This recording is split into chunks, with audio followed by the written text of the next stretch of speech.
من الشيطان اللعين الرجيم بسم الله الرحمن الرحيم. My dear brothers, sisters, elders, Assalamu alaikum wa rahmatullahi wa barakatuh. It is a pleasure to be here again. I hope everybody's fasting is going well. I know for me it's sometimes hard. I spent a lot of time asleep today because I passed out. I was very, very tired today. And I'm sure many of you are feeling the same way, so I'll try to be very quick. But I was invited to speak in English tonight, a few words.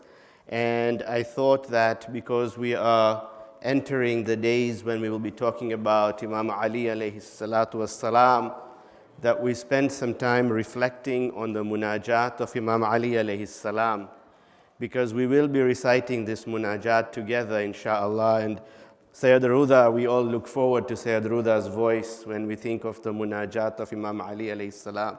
So I hope Sayyid Ruda will recite for us, inshallah, this year again. We all look forward to listening to you when you recite. But when it comes to the Munajat, and the Munajat of Imam Ali alayhi salam, which we will be reciting, it's not the only Munajat that we have in our literature. We have several Munajat. Many of you will have recited in the month of Sha'aban, the Munajat of Sha'baniya. We also have Munajat of the fourth Imam in Sahifatul Kamila, in Sahifatul Sajjadiyya, and these supplications are known as Munajat Khamsa Ashar, the 15 Munajat of Imam al-Sajjad. What are the Munajat? So the Munajat are different from dua. The Munajat are what we call whispered prayers. So ideally, these prayers, these du'as are to be recited in silence and are to be whispered, because if you look at the content of the Munajat, these are conversations that an individual has directly with Allah subhanahu wa ta'ala, with very deep and very personal spiritual messages. So the one thing we have to remember is that although we recite these together, because we like to recite it together and hear the deeper spiritual voices that we recite them with together, then when we go home, these munajat are also munajat that we should be reciting as individuals when we are alone. And if we cannot recite it, we can always make a recording, or we can always find it on YouTube and recite it on our own silently, because these are whispered prayers. Munajat are silent prayers which we should be reciting. We should be reciting together, and then we should also be reciting them alone. When it comes to the Munajat of Imam Ali alayhi salam, we find that this Munajat, it is reported, was recited by Imam Ali alayhi salam himself in the mosque of Kufa. So for those of us who go to ziyarah, and inshallah everybody has an opportunity to go, when you go to the mosque of Kufa, you have these special reciters that come and they memorize this Munajat and they recite it for you. And people have reported, and even I have experienced, that when you recite this Munajat in the mosque of Kufa, sometimes you even feel the presence of Imam Ali alayhi salam with you there reciting this Munajat. So it is attributed directly to Imam Ali alayhi salam. The Munajat itself has two parts, and some people say three parts. So the first part is where Imam Ali alayhi salam sets the stage for the heart of the dua, or the heart of the Munajat. And the heart of the Munajat is a series of sentences where we say Mawlaya ya Mawla, and we talk to Allah subhanahu wa ta'ala, and we express how small we are, how minute we are, how little we are compared to the greatness, compared to the superiority of Allah subhanahu wa ta'ala. This is the heart of the dua. And that is not what I'm talking about today. That is for another time, because that is a much deeper discussion. But what we will focus in for a few minutes today is the beginning of the Munajat, and how Imam Ali alayhi salatu wassalam sets the stage for the heart of the dua. And that is the first part of the Munajat. And what is this first part about? So the first part of the Munajat, Imam Ali is saying that we are asking for the protection of Allah from several things. And the word that he uses is what? Aman. Allahumma inni as'aluka al-aman. He's asking for the protection of Allah in the sense of amana, that deep protection, that possessive protection of Allah subhanahu wa ta'ala. The meaning of the word is very deep itself. And they say that even the first sentence of the Munajat of Imam Ali alayhi salam is 10 lectures itself. Because when you go deeper into the discussion of what is this amana and what is this protection that we are asking for, Allahumma inni as'aluka al-amana yawma la yanfa'u malun wa la banun illa man atallahu biqalbin salim. Deep words, deep words. Each word in this introduction to the Munajat is a discussion on its own. But in brief, because of time. O Allah, Imam Ali alayhi salam says, I ask you for protection on the day when property will not avail, nor sons. So, malun wala banun. Why? Why is it mentioned specifically? There are so many things in the world. There are so many things in the world that we have attachment to. But Imam Ali alayhi salam has chosen 2 things to mention. And the other point I want to make is that in this munajat, if you analyze this munajat, between the words of Imam Ali alayhi salam are verses of the Holy Quran. And Imam Ali alayhi salam mixes his own words with verses of the Holy Quran back and forth.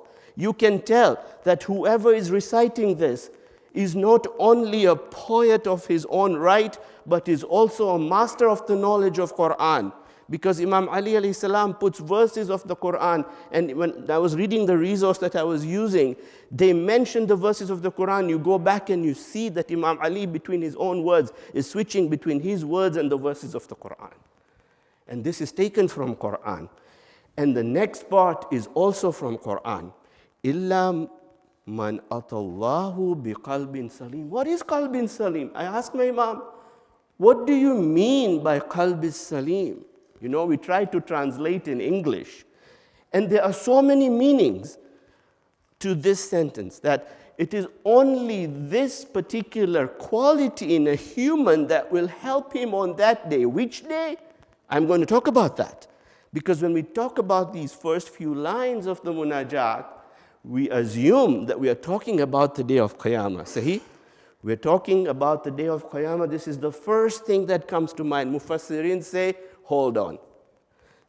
Yes, the overarching message is that this is the day of Qiyamah, but there are many days of disparity where these things become apparent to us. It doesn't have to be the day of Qiyamah. These things that we're going to talk about in the first half of the dua become apparent even in our lifetime when these things happen. And we are reminded of the human being and the human being's attachments to these things that we are going to talk about. So the first sentence, O Allah, I ask you for protection on the day when neither property will help you nor your children. Malun wala banun. These are the biggest attachments we have in life, right? Our property and our children. And we think about these things as the center of our existence. We do everything to protect our property. In another part of Nahjul Balagha, Imam Ali alayhi salam has a brilliant sermon where he compares between knowledge and property. So many differences. I'm sure you know which sermon I'm talking about, but that's a discussion for another day. The center of our life is malun wala banun. Our property, we guard it. We protect it. We have alarm. We have nest. We have camera protecting our property. And the other thing, our children. We do everything for our children. We give them the best food, we give them the best schools, we give them the best education. But these days that we are talking about, the day of Qiyamah, but also other days in life, when none of this comes in handy, We ask Allah for protection from those days when none of this will come in handy except qalbin salim, a heart. So salim, qalb means heart. Salim means what? Salim means peaceful, means safe, means secure, free from evil. What is this qalbin salim? And that's probably one of the reasons why we recite this munajat in the month of Ramadan. Because in the month of Ramadan, these are themes that come up. We fast because we don't want to be so tied into our attachments. We want to detach from things. We want to be spiritually aware. We want to nurture the qalbin salim. We want to nurture that peaceful heart, the heart that is safe, the heart that is secure, the heart that is full of peace. So there's a deep meaning there. And furthermore, this deeper meaning is very relevant. Thank you, brother. It's very relevant in the month of Ramadan. So this is the first line, and that's very briefly what we are saying, is that we ask for protection from those days, the day of judgment being the primary one, but also other days when none of these things that we are attached to will come in handy for us. And the only thing that will help us is qalbun salim. And what is this qalbun salim? That is something we have to reflect on. How do you make your heart peaceful? How do you make your heart free? How do you make your heart safe? And these are very deep spiritual discussions. In the interest of time, we move on. Then we come to the next verse, or the next line. وَأَسْأَلُكَ الْأَمَانَ يَوْمَ يَعَظُ الظَّالِمُونَ عَلَى يَدَيْهِ يَقُولُ يَا لَيْتَنِي اتَّخَذْتُ مَعَ الرَّسُولِ سَبِيلًا. And I ask you for protection on the day when the unjust one. Now we are coming to the unjust one. What is this? What is the word that's used? ظَالِمُونَ, right? We are talking about those people who are unjust. Now, who are these people? And what do? They will bite their hands. They will bite their own hands, saying, I wish I had listened to the messenger. Ya laytani ittakhadhtu ma'a rasulin sabila. I wish I had taken the way of the messenger. I wish I had listened to the messenger. So we are talking about that day when these people, who are these people? Yawma ya'udhu dhalimun. Who are the dhalim? What does it mean, dhalim? Those who are oppressors. Those who are unjust. Those who do what? Dhulm. Dhalimun comes from dhulm. Those who do injustice to others. Now the first question, we think about those, we think about Hitler, we think about Saddam, we think about Gaddafi, we think about Mobutu, we think about all these dictators. These are the Zalimun. We think about Fir'aun. But we don't think about the fact that these qualities may even be amongst ourselves. And that is why we recite this munajat. Because I asked Imam al-Islam, Imam Ali, you are on the right path. You are Imam. You are Ma'soom. Why are you reciting this munajat? And maybe one of the answers from Imam Ali alayhi salam is, we are reciting this to remind ourselves that these qualities that we are talking about are not only found in Hitler and Saddam and Gaddafi and all these people. These are qualities that sometimes seep into us also. And we remind ourselves that we don't want to have these kinds of qualities because we are asking for protection from the day when these people will be identified. And these people will say, I wish we had followed the messenger. They will be biting their own hands, saying that I wish we had followed the messenger. I wish we had listened to the messenger. This munajat is reminding us that, yes, those people are there. The Zalimun, they are there. But we don't want to be amongst those people. We want to be amongst those who are on the side of Imam Ali alayhi salam. These are people who are going to regret their actions. And those qualities that they have been nurturing, that have led them to become that way on those particular days, we certainly do not want to be amongst those people. And so we remind ourselves that these qualities of dhulm, of doing injustice to other people, because, we have this great, oppressors and tyrants that did a lot of injustice, and that is injustice at a macro level, but at a micro level, there are a lot of injustices that happen. Some people are very mean. Some people are mean to the elders, right, in our communities. Some people are mean to their families. Some people are mean to their children. Some people are mean to their wives, right? And that's where these qualities come in, the qualities of zalim, of dhulm. Reminding ourselves, we cannot do dhulm to anyone. We cannot be unjust to anyone.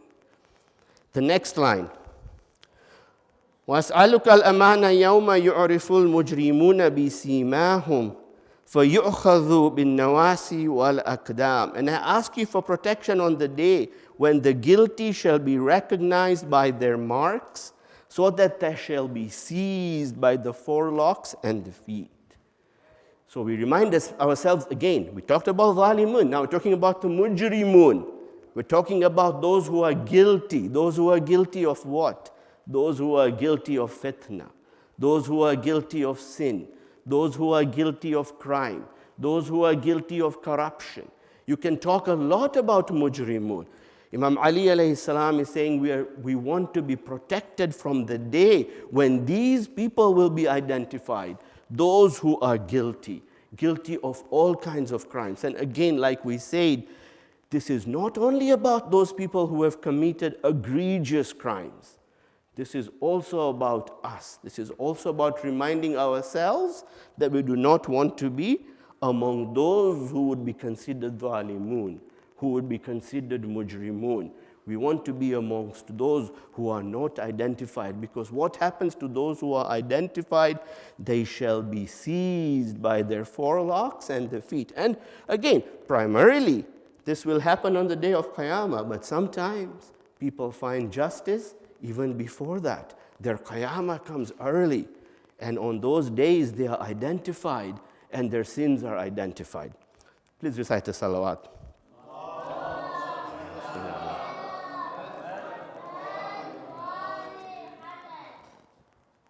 وَأَسْأَلُكَ الْأَمَانَ يَوْمَ لَا يَزِي وَالِدٍ وَوَلَدِي وَلَا مَوْلُودٌ هُوَ جَازٍ عَنْ وَالِدِهِ شَيْئًا إِنَّ وَعْدَ اللَّهُ الْحَقِّ.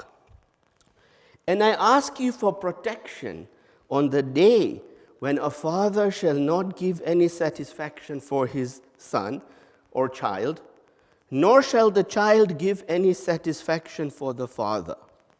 You know how we said, malun wala banun? We are so attached to our children. We do so much for our kids. We do everything. We even give our life for our kids.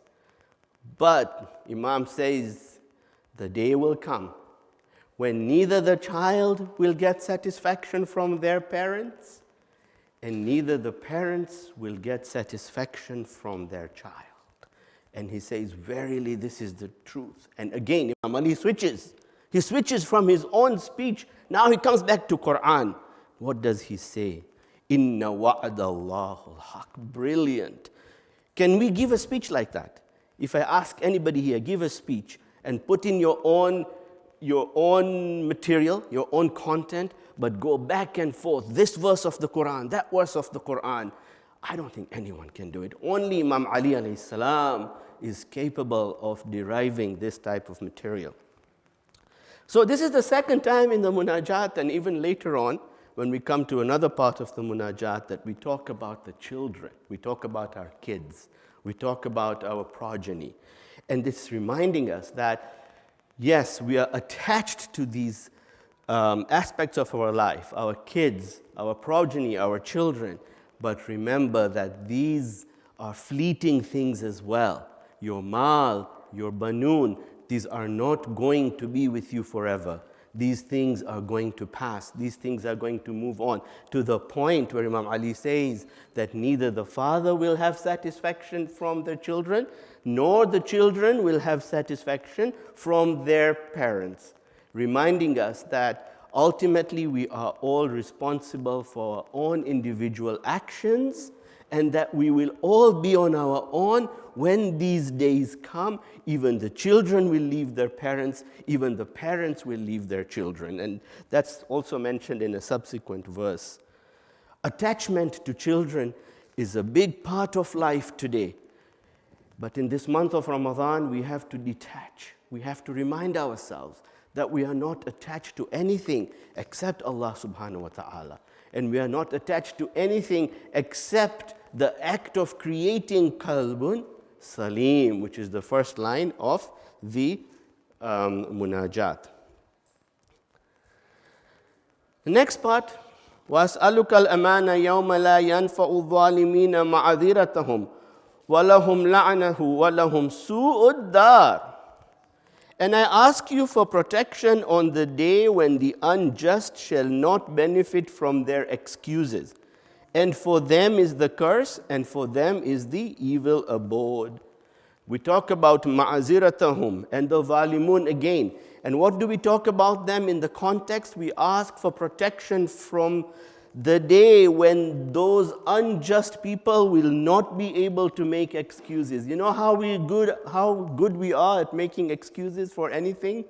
When you want to do something good, when you want to do something productive, when you want to do something creative, when you want to do something positive, there are always excuses that come up. Oh, I'm too busy. Oh, I'm too tired. And in the context of the zalimun, they always have excuses. Why are you doing dhulm? Why are you oppressing people? Why are you hurting people? Why are you committing injustices? The excuses come. Oh, this is all political. This is all politics. This is how we keep control. This is how we control the people. No, this is dhulm. There are no excuses when it comes to dhulm. And if you analyze what Imam Ali is saying here, is that the day will come when those excuses will not work anymore for the zalimun. Whether it's zalimun at the macro level, the tyrants, the dictators, or whether it's those microaggressions, whether it's dhulm at the level of you and I, at the level of the common people. For all of us who have committed dhulm, the day of reckoning shall come, and those excuses will not work anymore. And it's also a reminder to us that the habit of making excuses whenever something good comes in our minds, those things are not part of the purified soul of qalbun salim. وَأَسْأَلُكَ الْأَمَانَ يَوْمَ لَا تَمْلِكُ نَفْسٍ لِنَفْسٍ شَيْئًا وَالْأَمْرُ يَوْمَئِذٍ لِلَّهِ. And I ask you for protection on the day when no soul shall control anything for another soul, and the command on that day shall be entirely Allah's. We are asking for protection on the day when one person cannot control another. Because when we live in this life, we are always interacting with people that maybe we are trying to control, whether it's our kids, whether it's our workers, whether it's our younger brothers or sisters, whether it's our servants. We try to control people. And again, Imam Ali is saying that on that day, we will not be able to do that. Every soul will be given their own power. Those who are weak will have the power for themselves. And those who are strong will also have their own power and will not be able to control other people. And it is interesting how it is mentioned as control of the soul, because controlling somebody's mind is way worse than controlling their body. Because if you think about slavery, we think about the slave trade, and when people had slaves, they used to control the bodies of other people, but they could not control their minds, right? What is now a reality in our lives with social media and with influencers and with Instagram is how this whole technology is trying to control the minds of people, not their bodies, right? All these technologies are starting to influence our minds and exert control over our souls. And Imam Ali is reminding us that the day will come when these things will no longer work, when these things will pass, And that is a reminder that these are all fleeting things that no longer will work when we come to those days. The day will come when there will be no control of one individual over another. وَأَسْأَلُكَ الْأَمَانَ يَوْمَ يَفِرُّ الْمَرْءُ مِنْ أَخِيهِ وَأُمِّهِ وَأَبِيهِ وَصَاحِبَتِهِ وَبَنِيهِ لِكُلِّ أَمْرٍ مِّنْهُمْ يَوْمَئِذٍ شَأْنُ يُغْنِي. And I ask you for protection on the day when a man shall run from his brother and his mother, his father, his spouse, and his children. Each one of them on that day will have their own worries, their own concerns, their own problems. Again, we talked about malun wala banun before, and we come back to the same topic in this munajat, that this is the day will come when we will run away from each other. You know how we are so close to each other today? The day will come when we will all run away from each other. We will not want to be next to anyone. Why? Because on that day we will each have our own concerns that will occupy us. The day of Qiyamah comes around and we will all start freaking out about our actions, about what our judgment will be, about what things people will find out about us, about what sins we have to account for, about what secrets we have hidden. Everything will be out in the open. And because of that, we will be so ashamed of ourselves that we will not want to be with anyone else. Now, remember what we said earlier? Yes, the overarching theme is that this is applied to the day of Qiyamah, but Mufassirin say that we have to think about this not only in the context of Qiyamah, but also in the context of the fact that these days may come around in our own lifetime, when people will get exposed, when people will get shamed for sins or crimes or misdemeanors that they have carried out in their life. And on that day, everybody will be alone. And some people will get their reckoning and will get their accountability even before the day of Qiyamah. These are known as mini Qiyamah. The next verse, Imam Ali says, and I ask you for protection on the day when the guilty will wish to redeem themselves by sacrificing their children. So now we have gone from the point of being committed to our mal and banun. Now we are saying that, oh, no, take my children, just save me, take my children. So see how Imam Ali is talking about the human psychology, right? We started from a point where we were saying that we're so attached to these things. Now we're coming to the point where we're getting to the end of the first part of the Munajat, and Imam Ali alayhi salam is now saying that people will do the full cycle of going from being attached to the children to now saying that we wish to redeem ourselves. We will sacrifice our children and our kin who gave us shelter and all those that are in the earth to be delivered. And Imam Ali brings the verse of the Quran saying, by no means, surely it is a flaming fire and they will be dragged by their heads. We are reminded how the relatives, all these attachments are so transient. When these types of days will come, we will be so eager to sever our ties with all our attachments and to sacrifice all these attachments to redeem ourselves, except it won't happen because we will be dragged into the fire for all the crimes we have committed, especially those who have done those things, who have been dhalimun, who have been mujrimun, who have done dhulm, who have been guilty of various bad things. All those people, they won't be able to redeem themselves when these days will come in their lives, and they will be taken for accounting into the fire of hell. So, this is the first part of the Munajat. And Imam Ali is setting the stage for the second part, where we start saying, Mawla ya Mawla. And we go through all those things where we say, who are we and who is Allah? But Imam Ali alayhi salam has set the stage for that part by describing what it is that it's going to be our accounting. What is it that we want to be protected from? And what is it that we don't want to have in our lives? What qualities do we want to stay away from? And what qualities do we want to build up? So to recap, we covered today what is a munajat and how it should be recited. We covered the connection of munajat of Imam Ali to the month of Ramadan, reminding us of our closeness to Allah and the things that we should detach from, and try to remember that as much as we value our mal and banoon, the goal is to be as detached from these things as possible and to have as few attachments in the dunya. What are the first few lines of the munajat? We covered that. Why are we asking Allah for protection on these days when we are followers of Imam Ali alayhi salam and on the right path?